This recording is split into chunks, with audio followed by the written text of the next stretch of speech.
The Israeli attack that took place today on in the state of Qatar, we can only call it as state terrorism that is being exerted by someone like Netanyahu, given his attempts and his policies as he tries to threaten the regional security.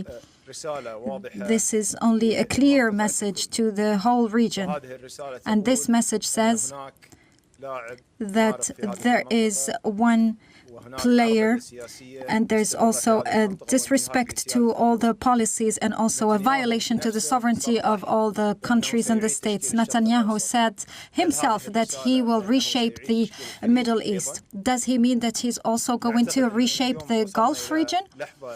I think that we have reached a decisive moment. There should be a retaliation from the whole region in the face of those barbaric actions that only reflects one thing. It reflects the barbarism of this person that is leading the region to, unfortunately, to a point where we cannot address any situation and we cannot repair anything and we cannot work within the frameworks of international laws. He just violates all those international laws. This attack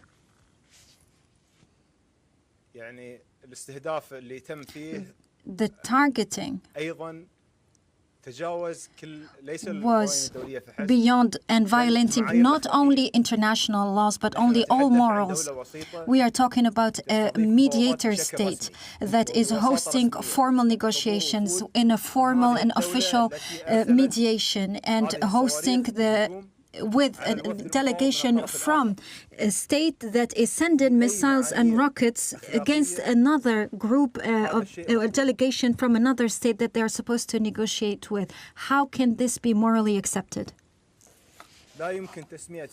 We can only call this as treatness and to be cheated on or to be treated in this way and coming from such a person is not surprising.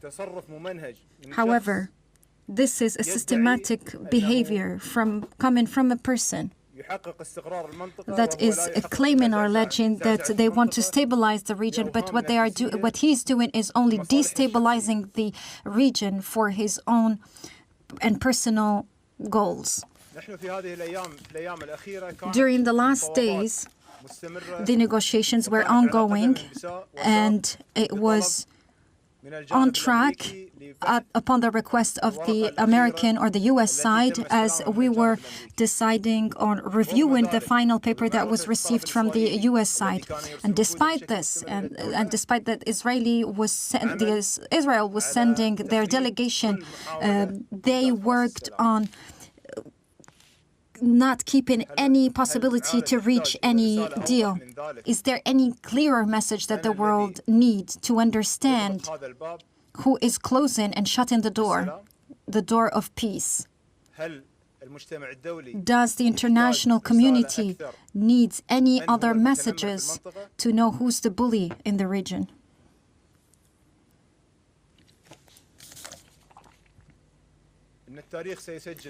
The history will record this event, and the international laws should take such incident into consideration.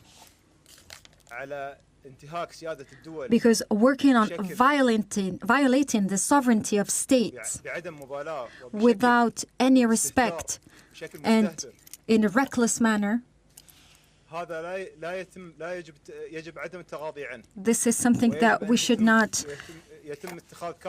take into consideration, and we should take all the needed measures to counter such behavior.